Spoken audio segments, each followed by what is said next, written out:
I'll leave them off. Welcome and good morning here at Green Gulch on this nice, sunny, rainy day. Welcome at home over Zoom. Welcome new practice period again.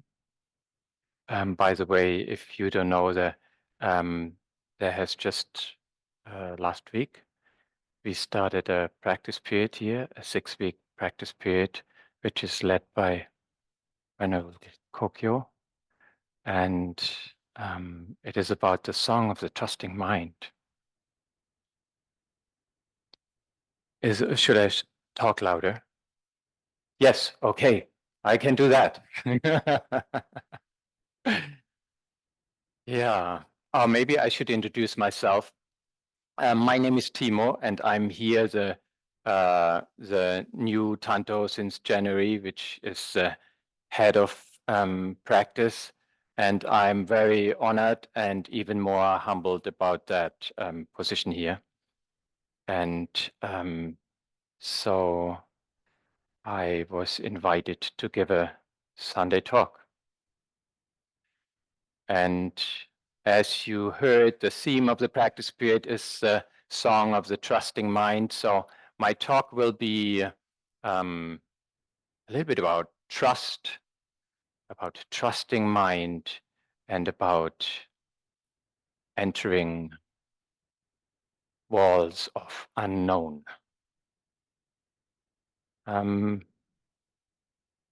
text, I was like the last half year, I could say, or the last year, I was mainly exposed to 2 texts. One as a Zen student, and that was the Avatamsaka Sutra, and one as a dad, which was Harry Potter.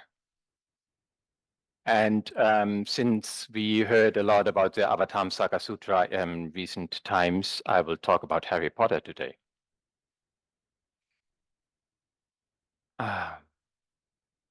Where do I start? I think I'm talking about that because, like, more than 30 years ago, in a German Zen center where I grew up, I saw on the Christmas party there Harry Potter. I think it was 1, and I don't remember much except that one scene, which will come over and over again in this talk. And so then it was silent for over 30 years with regards to Harry Potter for me. And I don't know the whole story. But then, like half a year ago, my kids, and they might listen right now, actually, they started to read all the 7 books of Harry Potter. And then they started to watch the movies, all the 7 ones of Harry Potter. And then they reread the books again. And then we built some Hogwarts castle at home. And then we have some memory games, which we do, which they always are very happy to play with me because I never remember the characters. And so they can always win. That's just for you to get a feel of like my level of exposure to Harry Potter. And still, I mean, even with that level, I mean, I am in no way any expert of that. And if I would say so, I think they would roll their eyes at home.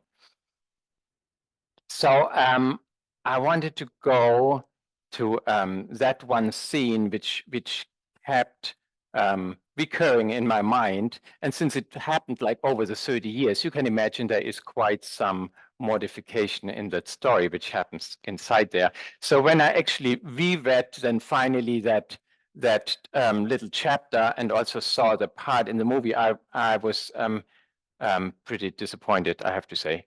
So I won't read this story to you, but I will tell it to you how I remembered it and how that got stuck sort of in my mind. I'm just wondering, I mean, how many people do actually know Harry Potter? Who does not know Harry Potter? Yeah, okay. There's some waving hands there. Um, uh, can I give a very brief introduction into that even?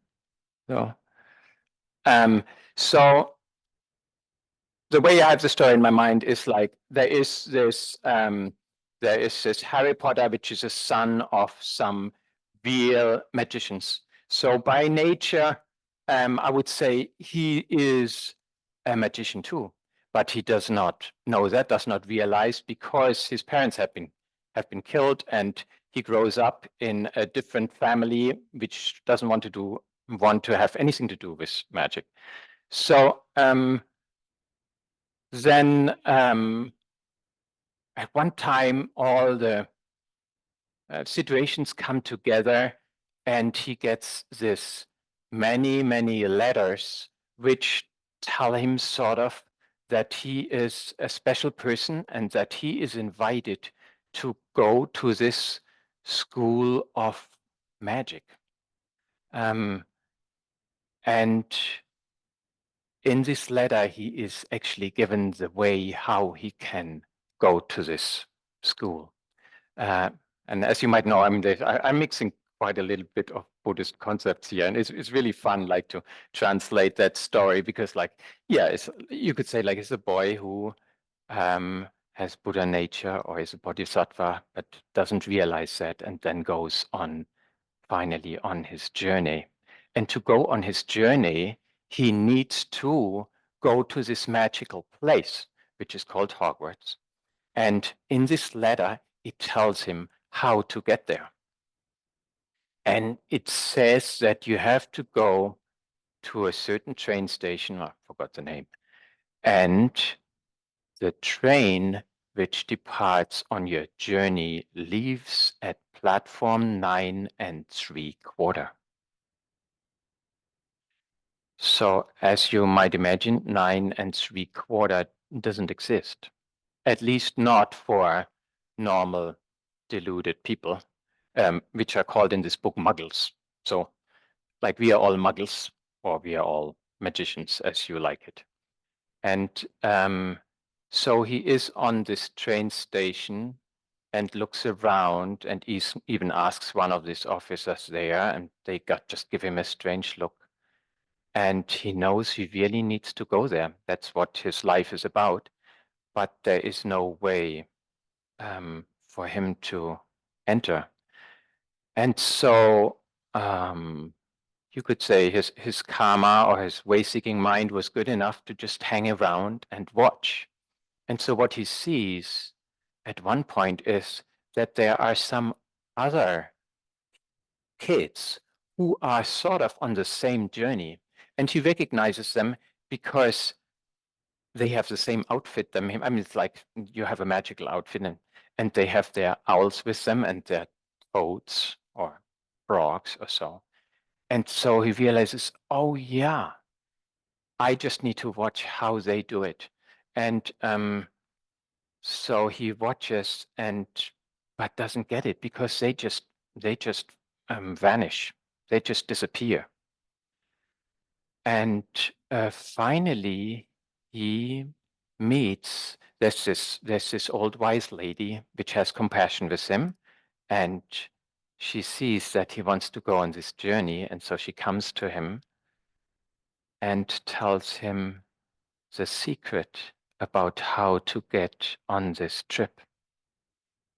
And she says, like, it's not platform 9, it's not platform 10, it's just in the middle of it. What you think looks like nothing special, just like a brick wall. That's where you need to go to enter. And there's one trick or one very important point. When you go to penetrate this wall to your journey, you have to have complete faith. You do not hesitate. If you go there, you just need to enter this wall without any hesitation. And so Harry follows that guidance and pushes his cart with all his stuff and his owl into the wall and enters his journey. So this is my story of Harry Potter. And what intrigued me most, or what stuck to my mind, was one, the impossibility of walking, of entering, of penetrating this brick wall. And whatever would happen there, and two, the guidance, the main secret, the main key to do that is you don't hesitate. You have complete trust. And so, yeah, that was the part which stuck to my mind and which actually come up for me in daily practice, I could say. But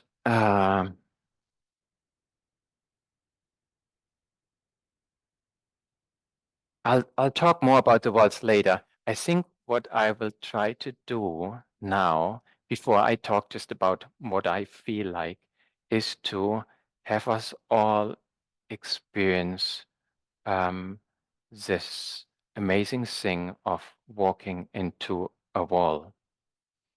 And so how I would like to do that is maybe like the people who are sitting in chairs could just stand up. And the other ones can stand up or can stay seated, depending on how it works for you. If you are very advanced, you can just like stay seated. And so maybe we just make a tiny move, but we just make a dry run first without walls. And so what I want you to do is just to move a little bit forward right now, move a little bit forward. And then now you can stay there a little bit, see how it feels. And now you can step back again. Don't sit down, but step back. So, and now the next version is like we do that with a wall. So I'm sorry that the people on Zoom can't see now all these walls rising, but I want you to imagine in front of you, if that feels comfortable to you, a wall directly in front of you, and I will ask you soon to make a step inside. But before I asked you that, I just want to give you a few tricks about how to do that. And the one trick is like, first is like stay calm and continue to breathe. And the second one is like, don't try to figure it out, because there's no way you will ever figure out how to penetrate this wall. And thirdly, when you move forward, just no hesitation. No, if you don't resist, the wall will not resist. If you resist, the wall might resist. Okay, so are we ready? We just imagine having a wall in front of us. And now we remember the guidelines and we lean or step a little bit forward into the wall.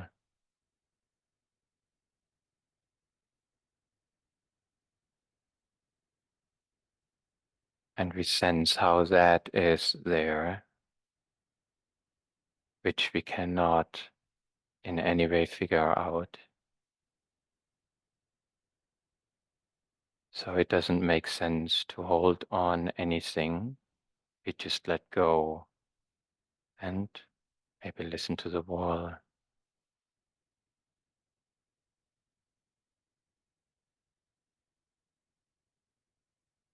And then you're welcome to step back again or lean back again.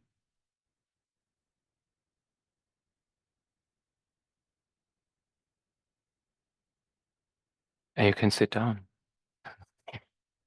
Thank you. Congratulations. um,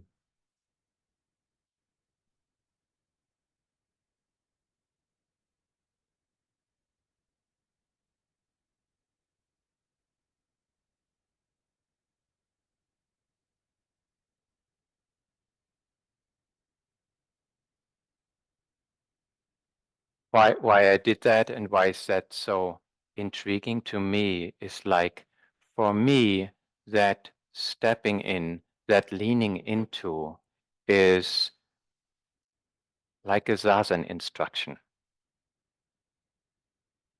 It's like the instruction to go into a place which we cannot figure out.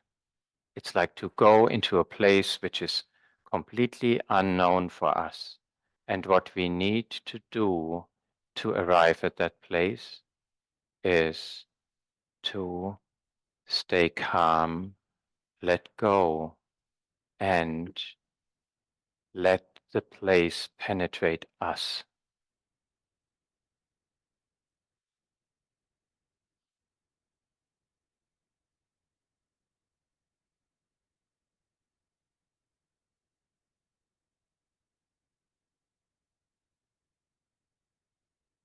I have here one quote of the Trusting Mind song, which just makes that point a little bit bold about not using your mind when you encounter walls and want to penetrate them. And that is, stop talking and thinking, and there is nowhere you can't pass freely.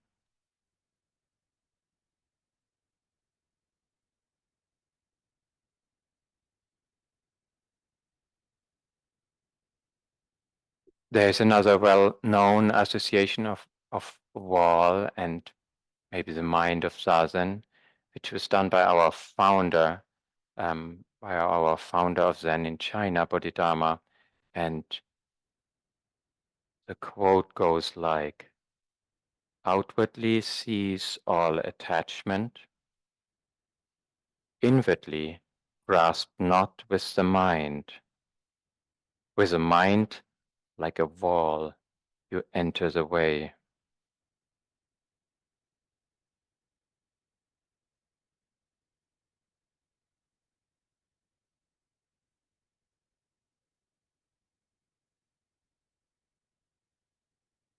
Now, most of us do not have maybe the privilege or the resilience to face a wall for 9 years as Bodhidharma did. But what I want to go into a little bit more is like facing the walls and penetrating them, the walls that appear in my life, that might appear in your life. And I'm not so much talking about physical walls, but about the walls that separate us, from others, that separate us from ourselves, that hinder us to be free. And maybe I start with a very known wall for myself, which I experienced quite a bit while preparing for this talk.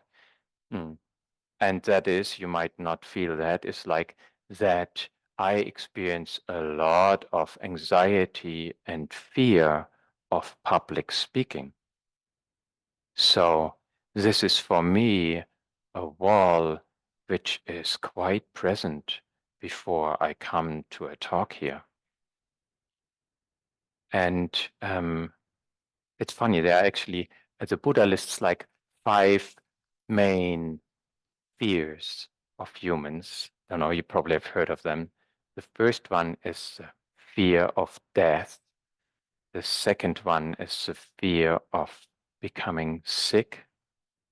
The third one, I don't know if I have the order right. The third one is the fear of losing your mind.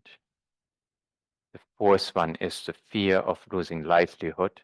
And the fifth one is the fear of giving speech in public.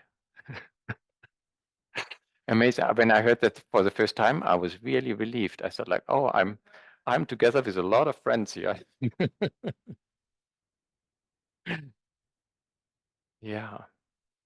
So all these walls, like being it fear or anger or irritation, or you say it, what we experience in our lives are what I hope to see pathways for liberation. But they are only pathways for liberation. They only help us to go on our journey if we penetrate them and if we don't try to dismiss them or go around them.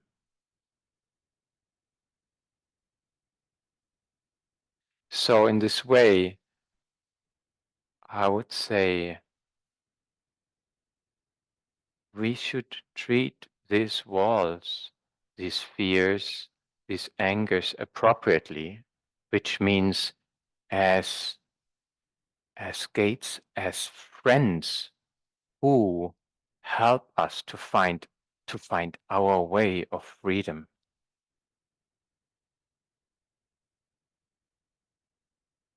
And to let them invite us so we can become intimate with them.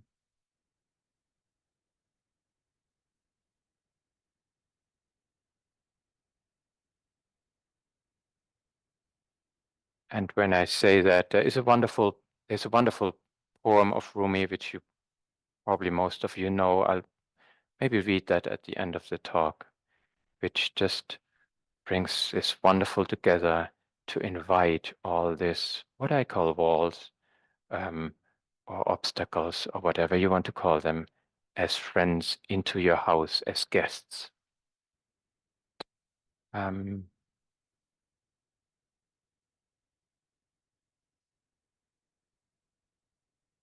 Maybe I want to talk a little bit about the walls, in case people have not enough own walls, or they are not high enough. You're very welcome to come to this monastery. When you come here, we give you some for free, and they include especially, I mean, a practice period is a very good place to receive lots of walls. And we call them here shingi, call them shingi or forms or schedule. That's a wonderful name for quite a wall. They're still training walls, you know, like nothing happens if you fall into them. But we offer them for as a practitioner as a wonderful practice to find out. And often what happens is actually that they seem to be pretty small, but then they create inside even bigger ones, like real skyscrapers, aversion skyscrapers against these walls, against the shingi, the form, the schedule, and what I need to do here. And yeah, often it is seen like the shingi or the forms, the schedules, just a way to keep so many people sort of peaceful together. But what is missed is really that they are made, actually, they are provided in their original intention to restrict and for people who follow them are up for letting themselves penetrated by them to experience liberation inside. So there is actually there's a picture that is representing that situation, which is often caused in the monasteries, which is called like a snake in a bamboo tube. And you might imagine when I actually said just when I left here to my wife that I'm also talking about the snake in the bamboo tube, she gave me this. She got that, I think, for her shuso ceremony. This is a bamboo tube, and this is a snake. So, what the idea is, or the picture is, which looks a little bit cruel, but maybe forget that this is a real snake and a real bamboo tube, is that the snake believes, of course, that the snake is real and the bamboo tube is real, goes into the bamboo tube. But there is so little room, even less than here, that there is no place to wiggle. And there's also no room really to turn around there. And so in this sort of container, what the opportunity is like for the snake to completely surrender the situation, to surrender that it cannot move. And with this surrender, like wake up to the dance of the snake and the bamboo tube. Wake up to the dream of a separate snake and a separate bamboo tube and being stuck in there. That is the offer of the temple.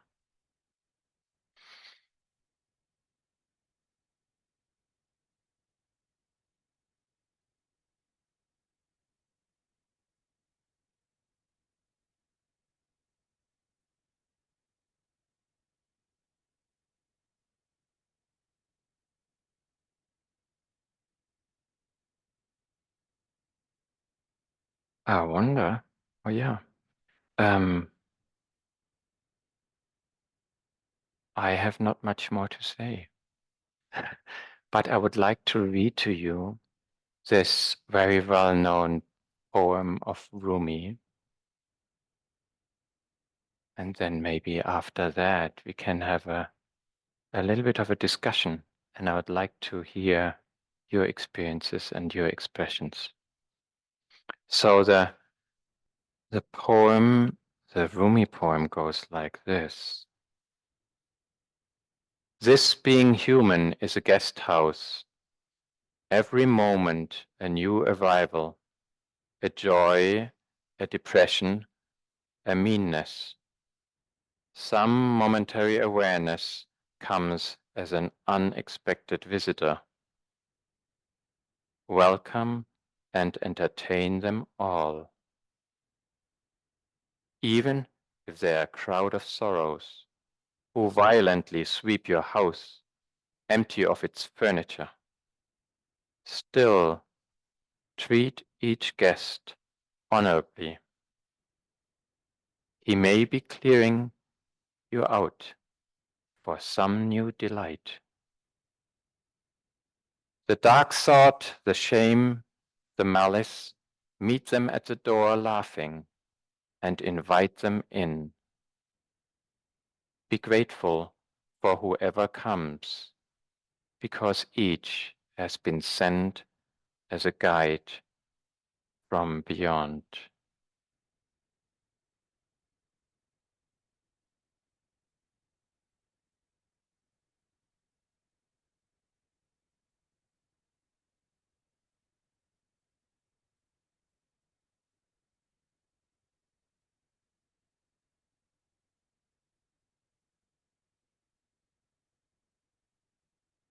Thank you for listening, and maybe now it's your turn.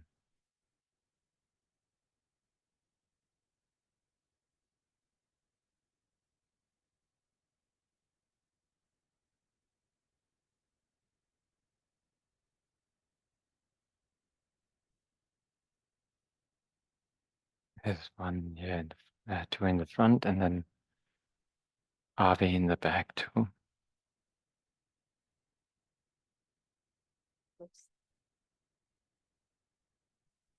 In your discussion about the wall,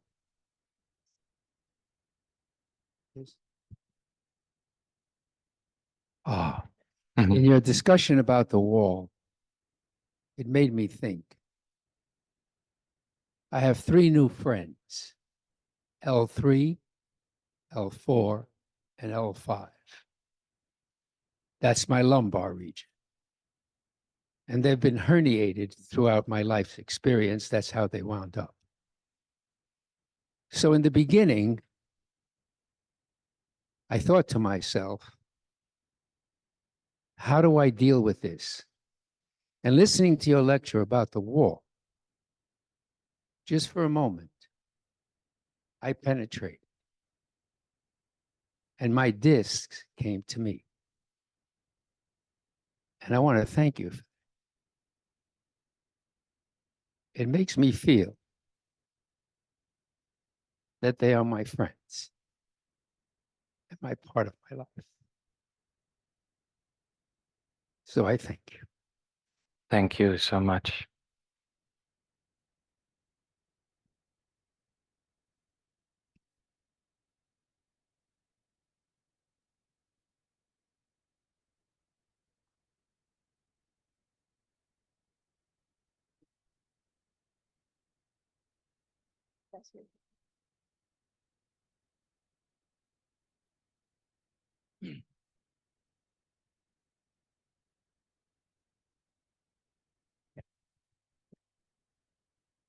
Thank you.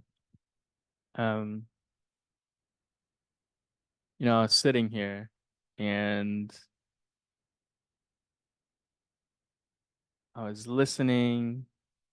I was tired, sleepy, and just various experiences going on. And talking of sort of the guest house and the wall, inviting the wall, and all the guests that arrive. Can you speak a bit more about the host? The one hopes. the host, the one that does Oh. smile when the depression arrives, the joy. I feel like in my view, in my picture, what happens is that in meeting these guests, the distinction between host and guest is dissolved, is not figured out anymore. It's like entering this wall where it is not clear where is their wall, where is their person, because it's just a mix, which it's just a mix, you could say, or it's one which cannot be divided. And we can divide it again, but that is not the place of Zazen.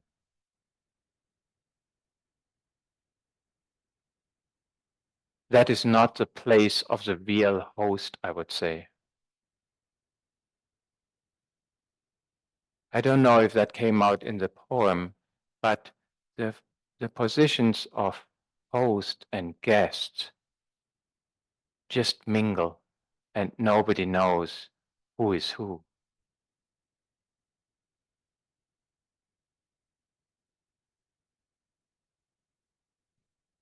I'm just taking a moment with that. More about that? Are you asking me if you'd like to share more on that? I did not understand your question. I'm just taking a moment, taking in what you said.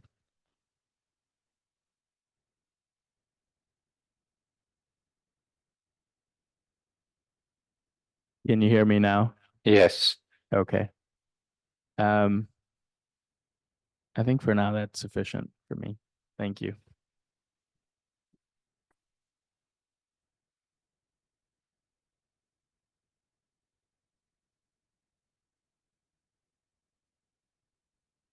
Yes.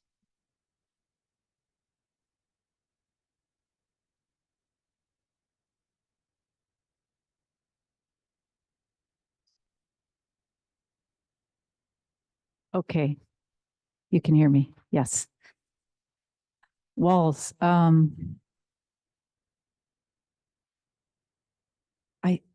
always think of walls as being a barrier, as I think most of us do. And I think of, it's easy for me to think of the shingi and the forms, or not the forms, but like the schedule, the forms, as being sort of barriers. But when you just spoke about the host and guest basically being one, and also, as you said that, I thought of that feeling of standing in the middle of the wall to Hogwarts. And it seems like any kind of wall is an opportunity for intimacy, deep, deep intimacy, just as in Zazen. And that gave me such a, gives so much space then in the walls of our practice, but any wall we encounter. So thank you. Thank you. Thank you.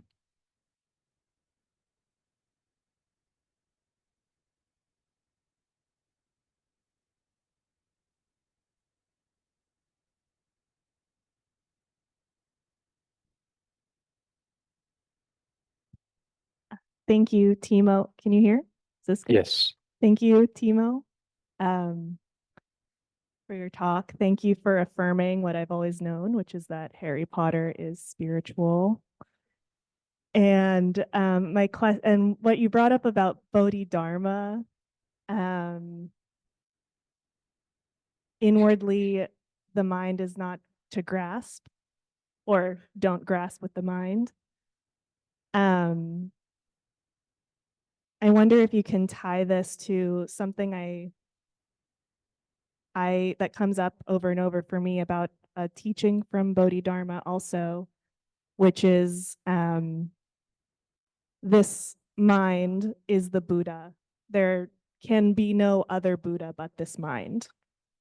And sometimes then when I hear like, don't use a grasping mind, or don't use a thinking mind, then I am making distinctions. And then I go back to, oh wait, but there is no other Buddha but the mind. So how can we, because when I'm like, oh no, don't grasp, don't think, then I'm pushing away something. I find myself pushing away thinking and pushing away grasping. And then I'm hearing the teaching of, no, but actually that's all part of this Buddha mind. So I wondered if you could comment on that or help me understand that. Yeah, I heard a few aspects. Maybe the last one, which you nicely said, like, oh, but then I want to push away my grasping mind. And isn't that, as I heard it, that grasping mind also Buddha? Yeah, that's my question. Yeah. And yes, I think one way to say it, like, there is nothing that is not Buddha. But if we play this, somehow the human mind has this amazing capacity of separating things, which are, you could say, not really separate. So when we then push away things, we just aggravate, we could say we enhance our delusion of separation. As long as, and that's why this suggestion is like, if you make a separation, maybe see them as friends. You might see them still separate, but then you can be with them together. You can be intimate together. And in this intimacy, you can realize that you are not separate. And that realization just relieves us from suffering. That's what the teaching is about.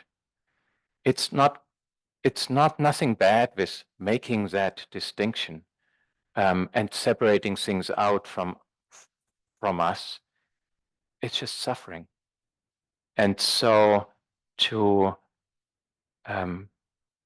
sorry to say, work towards where we already are, work towards seeing things as part of us, as friends, as invitations, and penetrate them makes us close to the reality of not being separate.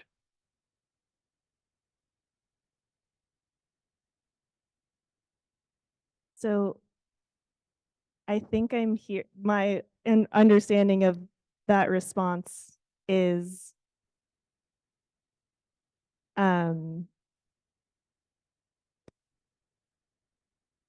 having a grasping mind isn't by trying to not grasp. It's sort of like what you were saying, through trusting, through It's this faith. through trusting, through some people feel like letting go is a good image. It's not by pushing away the grasping mind, but what we often do with grasping minds is like we really build them up. We really steer them up. I think there's no issue like in Zazen, if a grasping mind comes up and you say, hello, and invite it in. And then when the grasping mind wants to leave, you say, yeah, you can leave. But usually we have a thought and then we really want to keep it or we make it into something. And that makes it more complicated. Sure does. Thank you.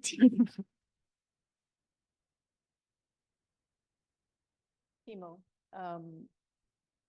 we have within us the power to make the wall kind of just a gauzy, flimsy thing. Can you repeat that? It occurs to me that we each have the power within us and the wisdom within us to turn what a wall is into just a flimsy, gauzy thing, like when we're not flowing. But how do we bring that forth in the moment when we're just keep hitting that wall of our own delusion? Yeah, I think there is a commitment of being intimate with just hitting that wall of delusion. I think, again, it's not like, oh, some things we invite and other things we not. Like, if we feel like we're hitting the wall, that's not what we want. We want to have something different. If we feel like we're hitting the wall, then that's what we invite.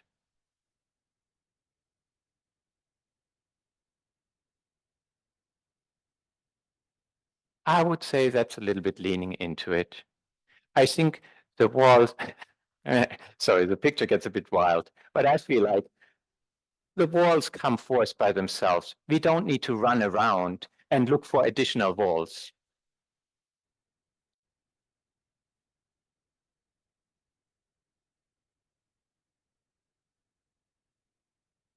Yeah, at least I would say don't reject it. I mean, don't hang on to it. Don't build it further up. Don't reject it. Let it penetrate you. Let yourself be penetrated by the wall.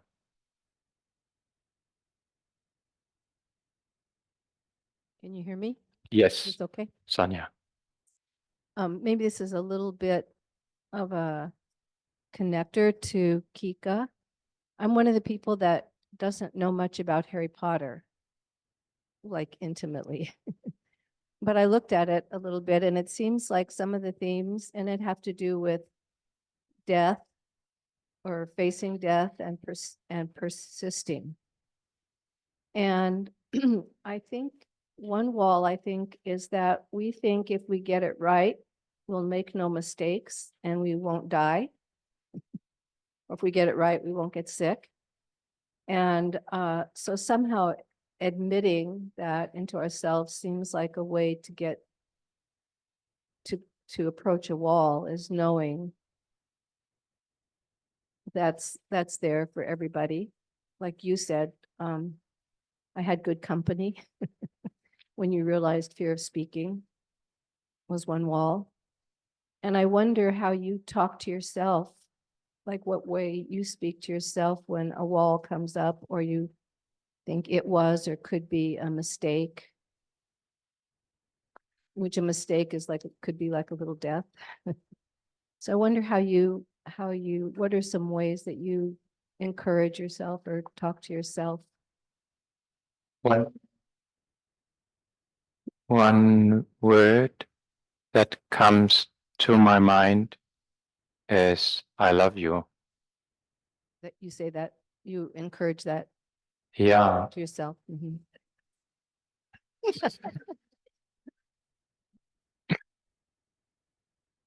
yeah. I love you, or I hold you by the hand, little Thiemo, or I will stay with this.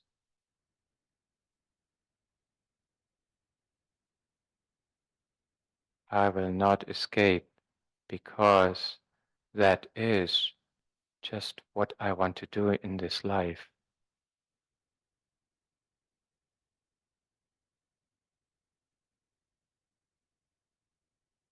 It sounds like you had some trust that held you in your little Timo world.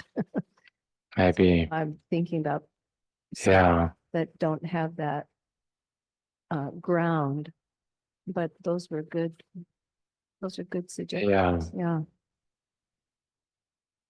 yeah, I definitely think that is a journey for everybody to find a place, a picture, a way to deal, to invite the walls of our lives, to find the courage, and also to find boundaries. Maybe that doesn't come so much up. We invite the walls, but also for some practices which are just too advanced, or some people who are too advanced for us to meet, we can create boundaries. It's not that we let everybody eat us. It is, but it is like when we make boundaries, I think it is a really good practice to try to make them not as a method to exclude, but as a gift in compassion for this person and in compassion for the other person. Because that way we can create boundaries between us, but not create that separation.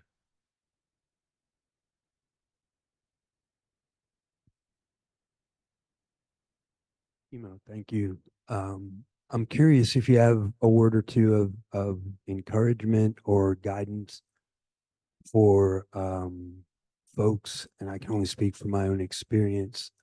This talk seemed to turn around trust and how to bring that forward or take that step.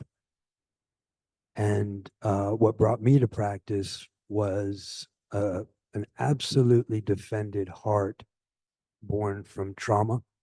And so I'm curious if that type of inheritance of where separation and distrust, or the very thing that was shattered was the capacity to trust or even to feel or even be in the same neighborhood of intimacy. And so I'm curious if there's, some starting point, something essential that can serve to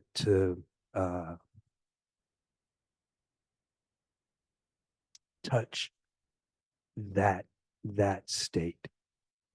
Yeah, I think you are in a great place here for that. And somehow you came here. And I mean, we have a Zendo here. We have a Zendo built for us to sit and open up.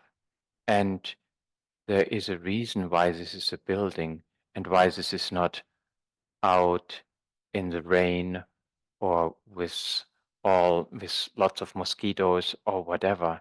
It is because we practice, we take a soft cushion, we practice and start at a place where this is not in a panic mode, but it feels in a safe container, and we can see like, oh, can I sit here for a minute or for two? and dare to open up, while I know that my neighbors will not jump on me or so. So I think this whole development and learning, it's necessary to create yourself a space where you feel safe to open up. And from that space, from that development of faith in that space, I could say, maybe something shines then to some other places that we are not yet ready to deal with.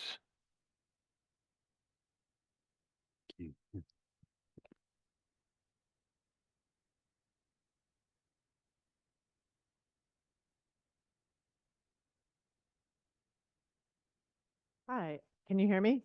Yes, a little bit louder, Hello, please. can you hear me? Yes. Thank you so much for your talk. I really appreciate it. And it seems that I heard three themes: trust, mind, and magic. And sometimes it appears that we individuals need to perform some type of ritual magic in order to evoke positive change in the world. For example, in lay life, speaking up at public meetings and speaking out against injustice. And I feel this sort of energy arising such that that is a requirement at this time. And I'm wondering what magic you can suggest for me so that I don't see that whole wall as a solid thing, and that I can see it more as this gauzy thing where we're all together, because it gets more difficult, I think, in lay life than when you're here on a retreat. So I'm just wondering what advice you have. Thank you. Yeah. I didn't get everything from the question, but I just respond to what I heard. And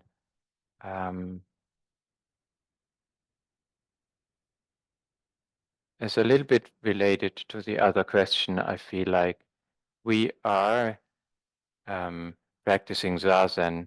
We are doing ceremonies here to prepare, some people say the soil, Sphere Farm, to prepare the soil for the growth of other plants. We prepare this person, we prepare for going or meeting our own walls, our own difficulties. We prepare for skillful work on what we call outside walls, or what we think is out there in the world. But I feel like there needs to be really this balance of activity or activism to be rooted in work, in study of the self, in finding out what are the things that I need to open to, what are the resistances I need to meet to embrace them, like Rumi said in this poem. And when we practice that really diligently and develop patience and loving kindness, then I feel like this will, you could say, leak out in our activity outside, and it will be beneficial. That's what I believe. Does it address your question?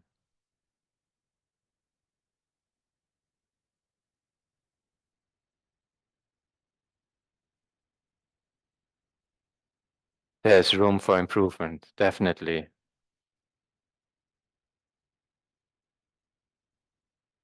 There's another, what's the time?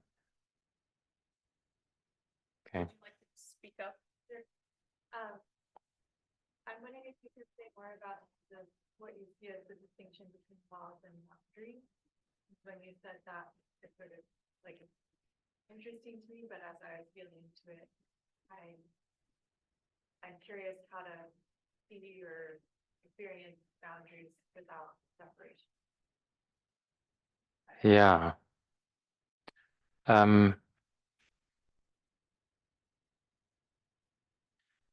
I feel like, yeah, the question is like a broader boundaries. The question I understood is like, how do these two fit together, wall and boundaries? And how are boundaries that we are setting not separating us like walls? And I think what is a very important point here is like, how are the boundaries set?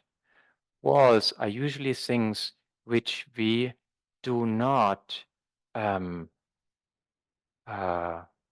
which we are not open to meet, which we go around or turn away from and don't want to look at. If we set a boundary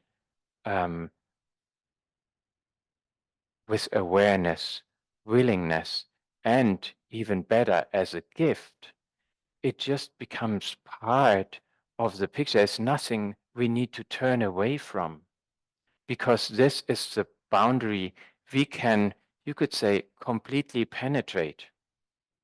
It's not that we interact then with the other person, but with this boundary, we use this boundary as it's part of us, it's part of our life. We don't need to separate and look away from the boundary. And in this way, I feel like it's a little different from the walls which we need to meet. Yeah. Okay. Maybe we can end here.